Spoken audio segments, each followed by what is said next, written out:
Saudações, sou Jaya Dwaita e meu objetivo é aproximar você do conhecimento que poderá te levar para perto de sua maior meta, do seu maior objetivo e dos valores significativos em sua vida.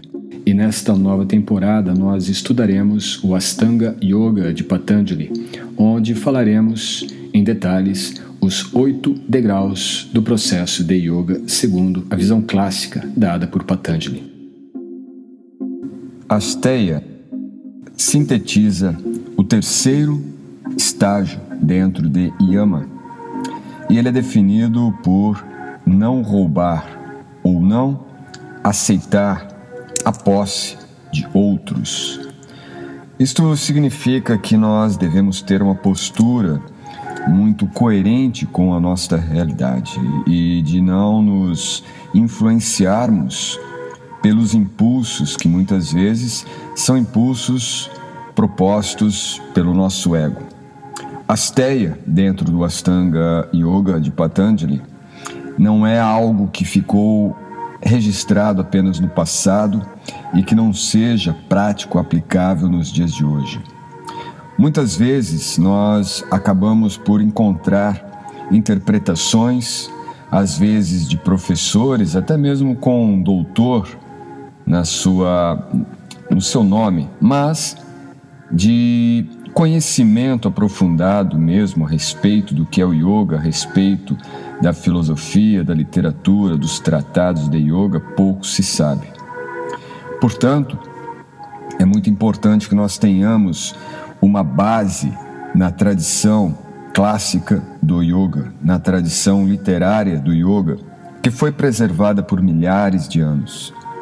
Porque se nós cairmos nas garras de interpretadores, pessoas que estão apenas querendo se vangloriar ou até mesmo se aproveitar de um oportunismo de momento, já que o yoga está entrando em voga já há pelo menos quase 20 anos, então é muito necessário termos uma certa cautela. E isto se aplica também ao conceito de Asteya, porque esta tendência do ser humano de querer se apropriar, de querer se aproveitar, de querer roubar, é algo que também está presente neste aspecto muito comum dos dias de hoje, que é o aproveitamento, o oportunismo.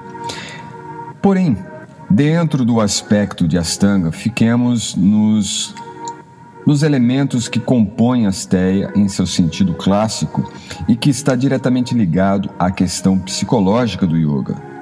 Isto vale ressaltar que os aspectos iniciais do Ashtanga Yoga de Patanjali, ou seja, Yama e Niyama, é o que compõe basicamente os primeiros estágios do desenvolvimento da psicologia do yoga.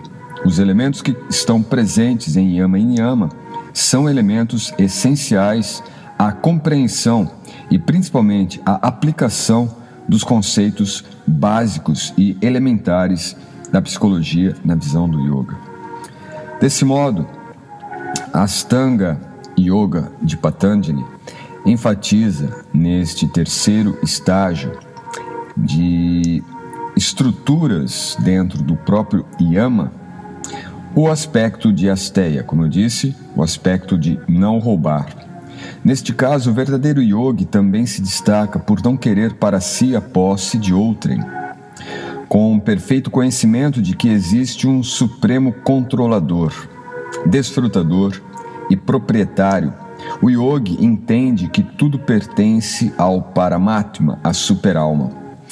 E o que nos indica isso é que existe um aspecto metafísico no yoga que é muito relevante. Um aspecto metafísico que na modernidade foi deixado de lado e mesmo no yoga tem sido considerado como algo irrelevante. Chegando ao ponto de muitas vezes alguns desses teóricos de oportunismo dizerem que o yoga ele é unicamente imanente, ou seja, material, físico, corpóreo, sem nenhuma relação com o transcendente, isto é, com o espiritual, com o eterno, com o que é essencial no ser, independente de questões culturais, políticas, geográficas, históricas. O conhecimento do yoga remete o indivíduo, remete o ser àquilo que é essencial em si. E irmos em direção ao que é essencial em nós mesmos também requer transcendermos estas condições que são condições limitantes, como no caso de roubar, de se apropriar. Quando o yogi compreende que nada pode ser realmente seu, já que tudo tem uma existência temporária neste mundo, mas que tudo pertence ao Senhor Supremo, ele pratica a verdadeira renúncia, utilizando tudo que possui para a satisfação do Supremo. Não é necessário abrir mão de nada, além de abrir mão do falso ego, de superar o falso ego, que é uma outra consideração que às vezes se faz erroneamente. A ideia do yoga não é eliminar o ego, a ideia do yoga é de controlar o ego. Nós temos uma dimensão do nosso ego que ela é perigosa, nefasta, prejudicial, que é a dinâmica ou a dimensão do nosso ego que diz respeito a nos impulsionar a agirmos de forma com que não seja conveniente para o nosso desenvolvimento enquanto seres vivos, seres humanos, seres espirituais. Ao passo que o ego primordial, o nosso ego, que diria, está numa dimensão propícia e propulsora para o nosso desenvolvimento espiritual, este faz parte daquela dimensão que compõe o nosso ser. Ou seja, nós temos uma natureza intrínseca. E essa natureza intrínseca ela deve ser preservada, trabalhada, desenvolvida. Ao passo que nós temos uma natureza que ela é projetada a partir deste princípio intrínseco. Ou seja, aquele aspecto do nosso ego que é, na verdade, uma imaginação, um reflexo, uma projeção do que nós gostaríamos ou do que nós imaginamos ser. E este é o ego, este é o lado ou a dimensão do ego que deve ser superada, controlada, administrada, gerida, e não simplesmente eliminada. De acordo com a filosofia do yoga, cada qual tem a sua cota determinada. Querer mais do que determina a sua cota pode ser considerado um crime, e um yogi não deve cair neste erro de gerar inveja e cobiça, ou mesmo de cair como vítima da inveja e da cobiça. Isto significa que nós temos já determinado a nossa cota. Querer mais do que esta cota é algo que nos coloca em risco, gerando a inveja, gerando a cobiça, gerando a arrogância, gerando elementos na nossa mente, na nossa psicologia que podem ser prejudiciais a nós e aos demais. Por isso que está descrito no Ishopanishad, no verso 1, que Ishavasya Nidam Sarvam Yat Kincha Jagat Yan Jagat Tena Tyaktena Bundita Magrdha Kasya Sui Danan. O Supremo controla e possui todas as coisas animadas e inanimadas que estão dentro do universo, portanto, deve-se aceitar apenas as coisas que lhes são necessárias e que foram reservadas como sua cota. E não se devem aceitar outras coisas sabendo bem a quem elas pertencem. Ou seja, se você tem aquilo que já lhe satisfaz, buscar algo que está além daquilo que lhe satisfaz, ou principalmente querer usurpar aquilo que não é seu, não é sua propriedade, não é seu elemento, não é sua posse, é um grande equívoco, é um grande erro, e que deve certamente ser evitado pelo yogi. Por esse motivo, o yogi deve ser autossatisfeito e não alimentar o desejo por objetos que possam desviá-lo da meta última da vida. Estando satisfeito por considerar suficiente o que possui, o yogi nunca estará envolvido pela ira ou luxúria, e nem se tornará escravo dos desejos insaciáveis da mente, fatores que podem atar a alma por muitas vidas ainda no mundo material, que é o tal do nosso enredamento material. Se nós alimentarmos grandes desejos que são insaciáveis, até porque a mente ela é insaciável, nós podemos satisfazer um desejo temporário hoje, mas amanhã estaremos com outros desejos. E até que ponto nós vamos desperdiçar a nossa vida apenas tentando satisfazer desejos que são infindáveis?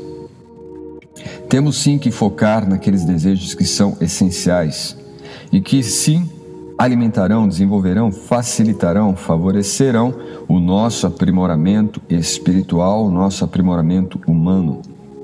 O nosso aprimoramento neste equilíbrio entre imanente e transcendente, entre o corpo material e suas práticas, as suas ações, os seus compromissos e responsabilidades, e também o seu espiritual, a essência, o centro, o âmago, o elemento intrínseco que nos ata à eternidade da nossa natureza. Assim, o yogi deve desenvolver um certo desapego de tudo que possa atá-lo à vida material, pois são muitos os elementos que nos atam de forma ilusória. E isto não significa abrir mão da nossa natureza e das nossas responsabilidades. É muito comum hoje em dia pessoas que são ditas yogis, mas que estão num posicionamento totalmente ideológico e fazendo do yoga uma muralha para a sua ilusão ideológica, ilusão política, e desse modo acaba por desenvolver um apego à vida material, valendo-se de elementos e de conceitos que são metafísicos, transcendentes, espirituais, filosóficos, apenas para justificar a sua opção ideológica ilusória. E dessa forma gera-se então um apego completamente nefasto.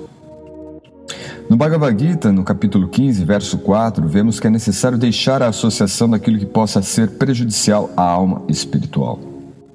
E aqui não se ressalta que a família, o emprego, os compromissos, as atividades ou mesmo o corpo material sejam prejudiciais. Pelo contrário, são elementos que, compostos, justificam o nosso fato de estarmos presentes no mundo.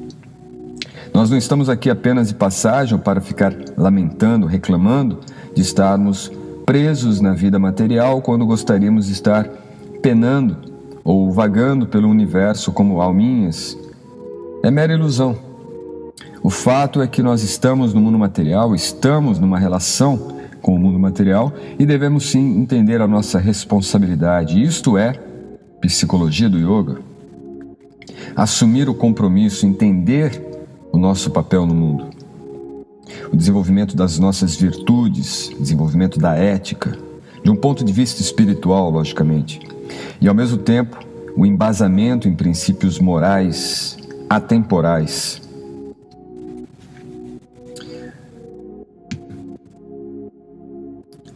A Sangha Shastrena.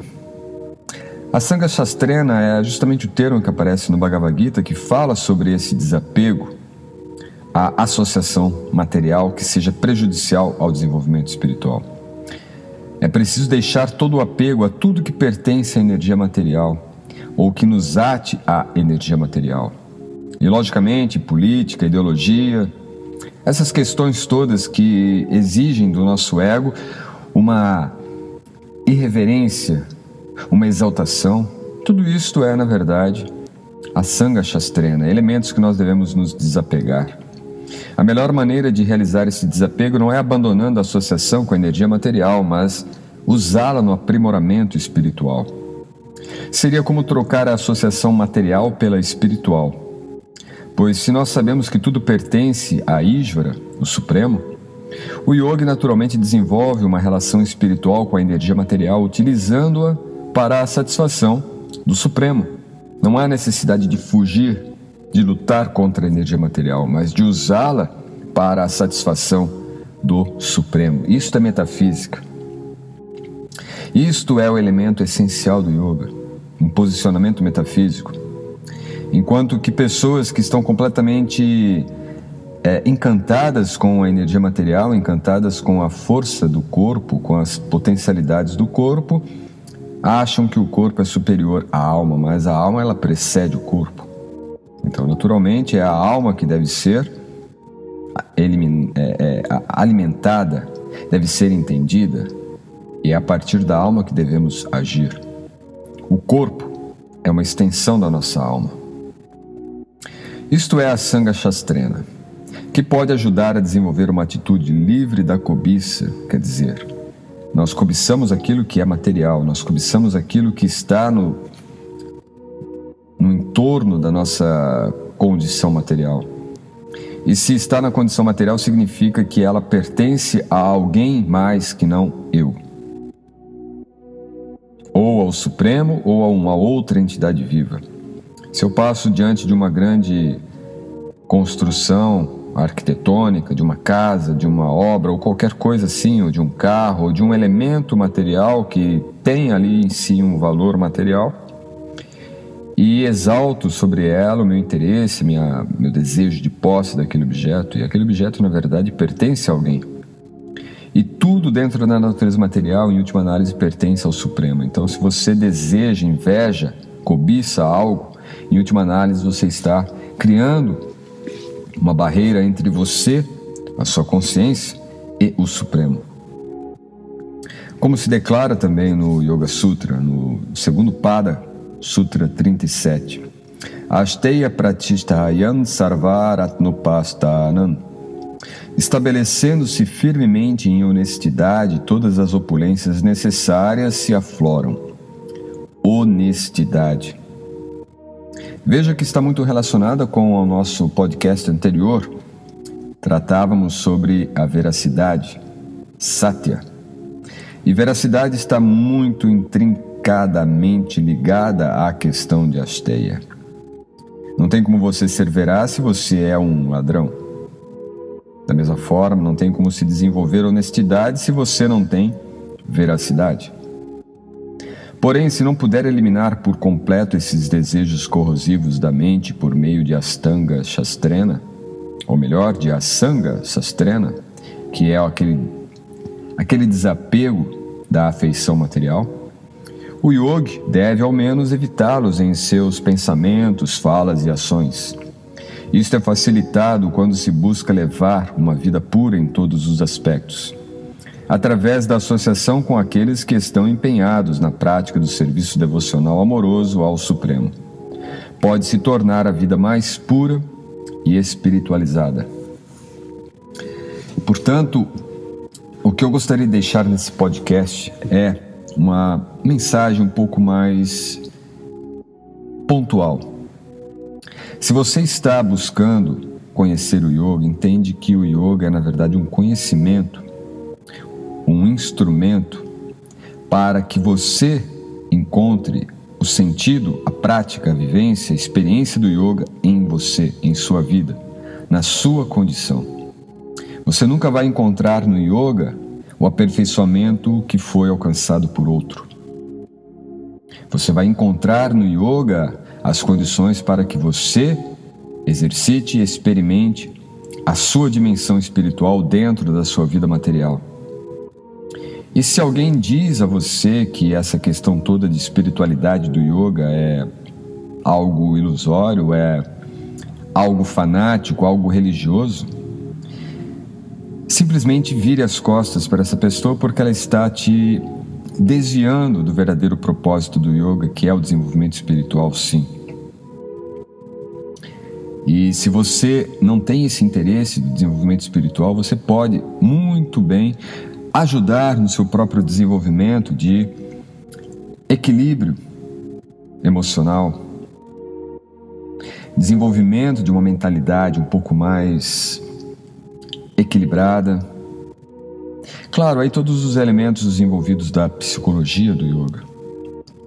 Mas a finalidade de tudo isto é o seu aperfeiçoamento espiritual. Não há como analisar o yoga de fora. Não há como entender o yoga apenas usando instrumentos materiais ou partindo-se apenas de dimensões e aspectos da nossa existência material. E principalmente da ciência, que muitas vezes, devido a um PhD, devido a uma tese, um doutoramento, um pós-doutorado, alguma coisa assim, te dá então acesso a poder falar qualquer disparate sobre algo que pouco conhece. Então a dica que eu quero deixar a você que está acompanhando o nosso podcast é: busque conhecimento autêntico. Não caia nas garras de pessoas que estão apenas se dedicando a falar coisas que não dominam por uma questão de oportunismo da moda, já que o yoga está em plena moda. E por isso mesmo, se desgastando em definições, especulações e doutrinações. E nada disto é yoga. Até o próximo podcast. Agradeço sua atenção. Namaskar.